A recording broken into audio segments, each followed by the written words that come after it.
Welcome to TruPowur, home of the most powerful marketing tools, training, and technology on planet Earth. Get ready to earn, enjoy, and experience more than you ever dreamed was possible.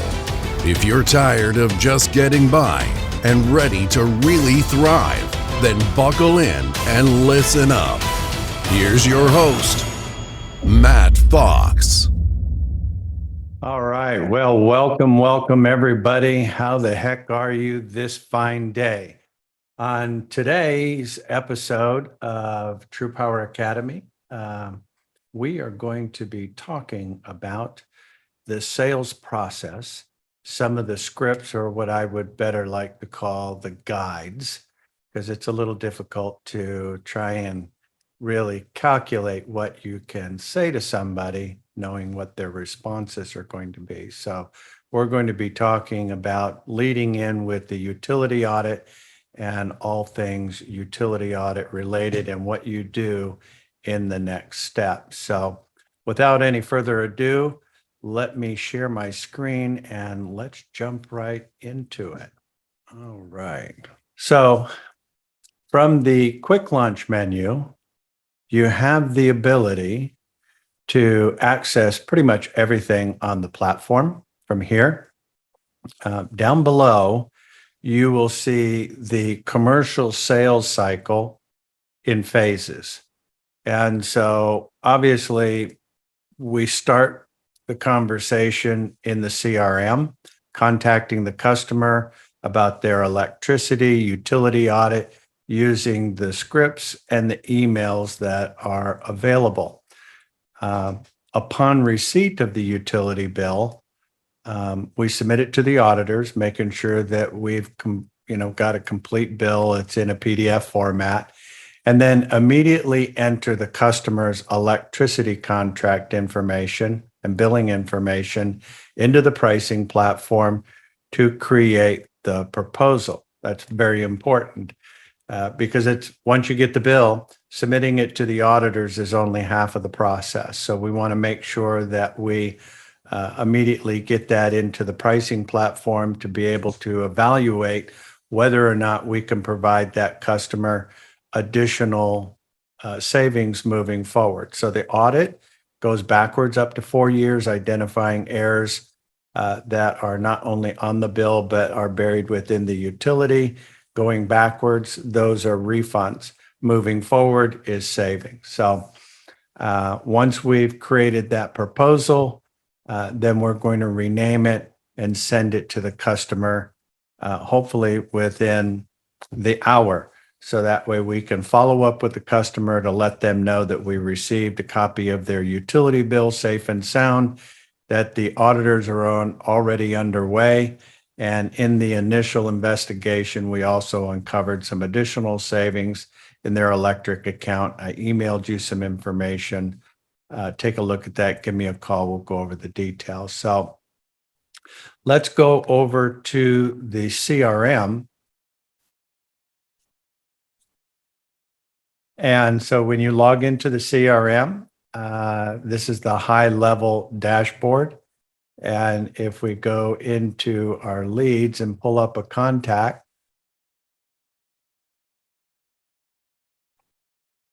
from here you have access to the guides or the scripts that are available within the CRM.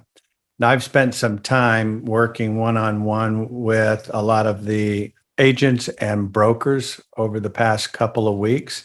And I think it's valuably important to understand that you can't necessarily always just script a conversation. So you need to make it your own. And I've spent a little time going over some of the calls and walking through this with several people to try and guide the conversation. And I think that we might update this a little bit because we're always improving, right? And so I took a little time to update the script that I will be emailing out to you, or it'll get emailed out to you at the conclusion of this call. So when you look at the utility audit, and I'm going to break some of this down for you. So good morning, good afternoon. My name is Matt Fox with TruPowur Auditing. Good day to you. Now, I never ask anybody how they're doing because they might tell you how they're doing and it might not be a good day. So when you respond with good day to you in the form of a question or an exclamation, usually the response is, well, good day to you too. And it takes their mind off of why you're calling a little bit, but I'm soliciting a positive response. So good afternoon. My name is Matt Fox with TruPowur Auditing. Good day to you. Well, good day to you. What's this about? Well, I'm calling in regards to the erroneous charges and billing discrepancies listed within your firm's utility. My records indicate that you have not completed a full utility audit within the past 5 years. Are you the person responsible for controlling the cost? And then, of course, if not, who is? We perform audits to provide you a refund on any bill discrepancies or errors dating back 36 to 48 months. Most customers are actually unaware that the majority of the errors are actually not listed on the utility bill, but buried within the utility, making it impossible for customers to detect. So the fact is, 70% of the time we find refundable errors and overcharges listed within the invoices, and customers being overcharged to the tune of $60 billion a year. The refunds can be very substantial. Successful companies are always looking for ways to reduce their operating cost and improve revenue. That's why it's so valuably important to conduct an audit at least every 5 years. So here's how the audit works.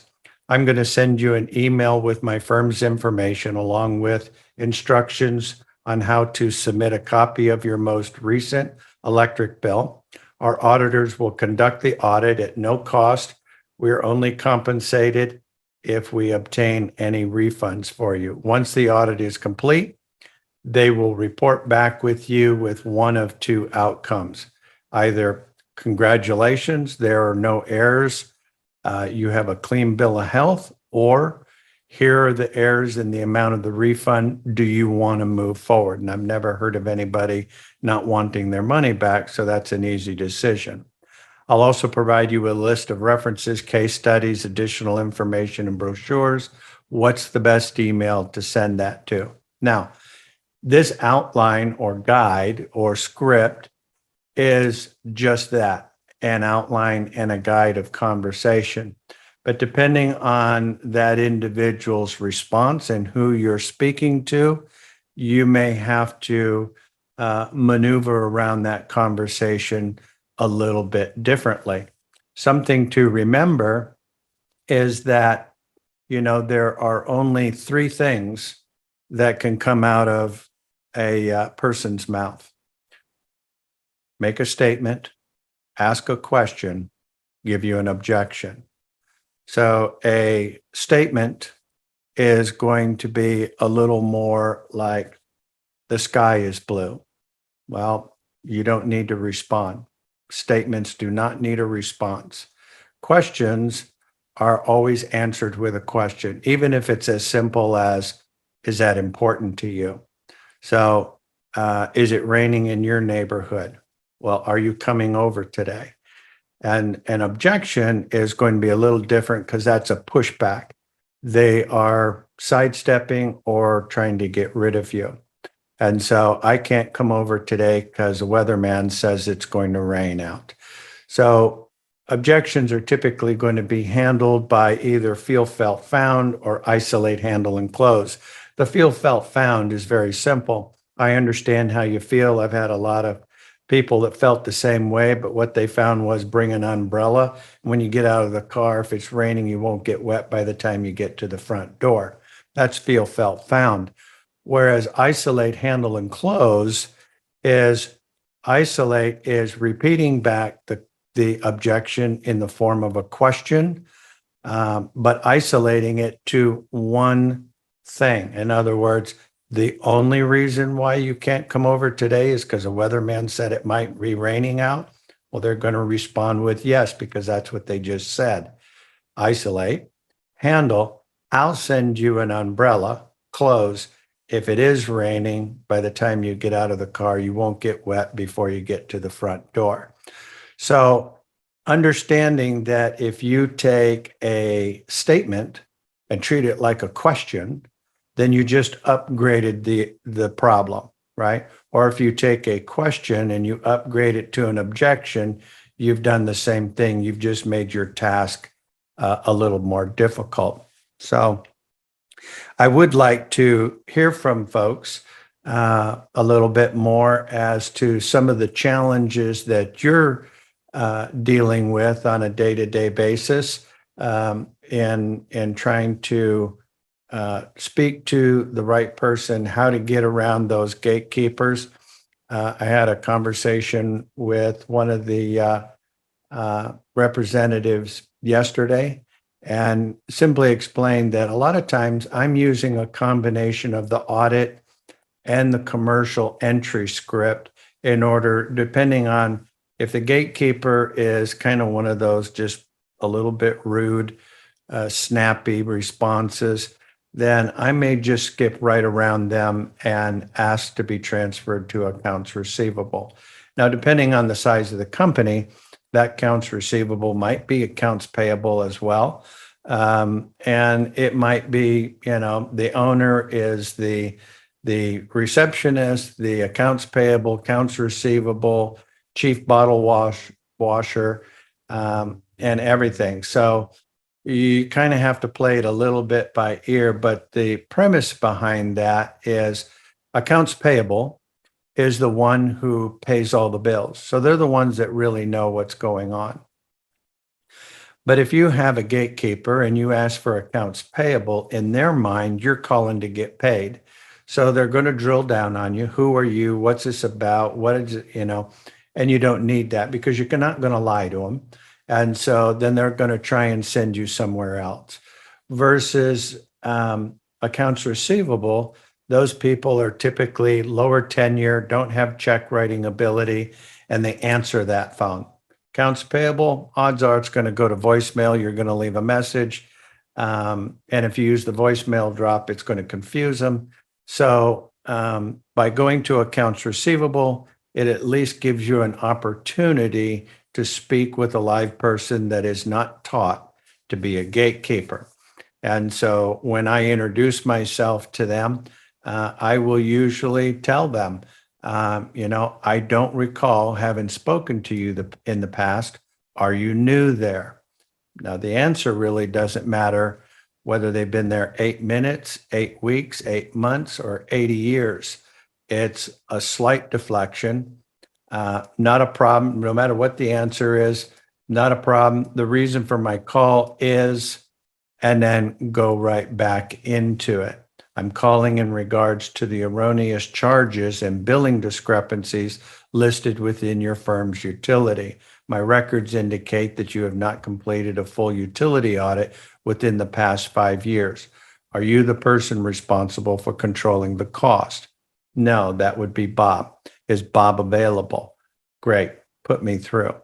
So it's a little easier to deflect and go through accounts receivable versus accounts payable. So once you have gotten to the right individual, being able to convey that message to them obviously is valuable and important for the business, making sure that they understand what's at stake, right? And so some of the common objections that people find is we're not interested, or we're fine, or we don't need it. And so if you have unknown problems and do nothing about it, it's not going to resolve itself. Usually the problem will continue or increase. Giving the statute of limitations, how long should you wait? Or let me think about it. Like you, I want you to do whatever's right for you and your company, even if it means doing nothing, right? Our audit is free of charge, no loss. There's no risk to you, 100% risk-free proposal. Knowing the statute of limitations, what information can I provide you so that you are comfortable? And so I think just the basic understanding that, you have to be a professional, and you're only going to get a half a dozen objections. And so if you have an objection, before you make that next phone call, you need to mentally or physically write out a response for that objection. If you don't, you're going to get the same objection, because usually the objection is coming from either something you said, something you didn't say, or the way you said it, or a way you didn't say it. And so if you can't be a professional in how to resolve 4 or 5 different common objections, then you continue to do what you've always done. You'll always get what you've always gotten. And that is the same objection that you can't overcome. So if you get an objection, that's fine. If you can't handle it, that's okay. Hang up the phone, figure it out. I usually, will like to try and figure out 2 or 3 ways that I could overcome that objection. So the next phone call, if I get that same objection, I'm quick at the response and being able to handle that. So if you can't handle a couple of objections that might always get handed to you, then you're repeating the same problem. And just to think that, you can just take and move on to the next customer and that not be a problem. I was talking to somebody yesterday and going through some of the calls, and come to find out, when we looked at their website, they had a whole multitude of locations, which would result in some huge revenue for that agent or broker. And so rather than just putting it in the kill pile, I go look at the other location and talk to somebody else. It's kind of that I just keep pushing forward until I find somebody who doesn't think like the last person. And so sometimes that does take a little bit of delving in to the customer and finding out. A lot of times, you'll have the website address, being able to look that up real quick and find out. It's worth the effort, because once you find out where you're going, then you're going to be able to amass all of those locations. That can mean an extra couple $100,000 a year in revenue for you, and a huge amount of savings and benefits for the customer. So we want to make sure that we're providing value for the customer. Now, obviously, once we get a copy of the utility bill, by sending out the email, and so I will cover this real quick. Once you have the email address in the system, you write it down and put it in there. You're going to click that icon, select the correct email response, or the correct email template that you need to send to the customer. So if you spoke to the customer, the decision maker, then you're going to want to send the personalized, because it's going to say, John, I enjoyed speaking with you today per our conversation. Whereas if the decision maker's personal assistant gave you their information, then obviously you need to use the referred by somebody. John, I was referred to you as the person who handles controlling the cost for TruPowur, on and on and on. So it's important to remember that when you're making these selections. So anyways, once we have received a copy of the utility bill, we're going to upload it to the auditors. And so you do that by clicking on this gray button right up here. And the audit is for commercial customers only. Does not matter whether it's regulated or deregulated. You can do it in all 50 states, Canada, and Mexico. So you're going to put in your information at the top, the customer's information and company information down below. And we're going to have a copy of their electric bill and attach a copy of that and send it to the auditors. The moment that you do that, we need to immediately go into the pricing platform and enter that information in there to create the proposal moving forward. If this is your first utility bill, get a hold of support, get a hold of me, get a hold of somebody, and we will walk you through those processes to make sure that you have somebody mentor you. I am more than happy to do that. I get a big kick out of it, quite frankly. So that's the best part of the job, is being able to see what kind of additional benefits you can provide that customer at the supplier levels, because the audits do take some time. They can take 30, 60, 90, 120 days, depending on the size, the complexity of that audit. So really that's tomorrow money, right? And so we want to create some today revenue by doing the supplier side moving forward. So we want to get that done as quickly as possible so that we can go back to the customer and email them that proposal. So we'll go back into the email. We'll select the proposal right here, the supplier savings proposal, and we're going to attach that file right here. So once we do that and email the customer, then we want to follow up with a phone call and just let them know that just wanted to let you know that I received a copy of your utility bill safe and sound. During the initial investigation, we also uncovered some additional savings within your electric account. I emailed you some information. Take a look at that. Give me a call. We'll go over the details. As soon as they open that email, a pop-up will appear over here on the upper right-hand corner of your screen, letting you know that that customer is now looking at the proposal. So that's the best time to call them back, just to follow up. Hey, Bob, have you had a chance to take a look at that information that I sent you? It's important that you remember to rename that proposal, because when you download it, it'll say proposal.pdf.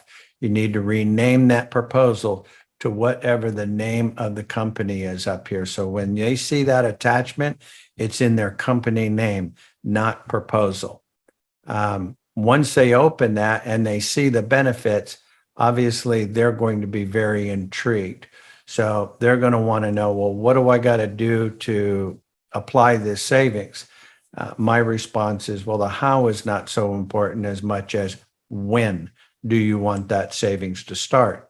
Most people want savings to start now, not later. So you can go in your back office, click the corresponding button, and submit that so that it will pull the contract for that supplier for that state, fill it out for you so that there are no human errors. So want to take a little bit of a break right now and open up the floor for a little bit of Q&A. If you are watching this back on the replay, you know that the Q&As are cut out. And so if you're interested in learning more, then join us on a live call. So I appreciate everybody being on the call today. Go out, have a great weekend, have a great week. And until next time, have fun storming the castle. Bye now.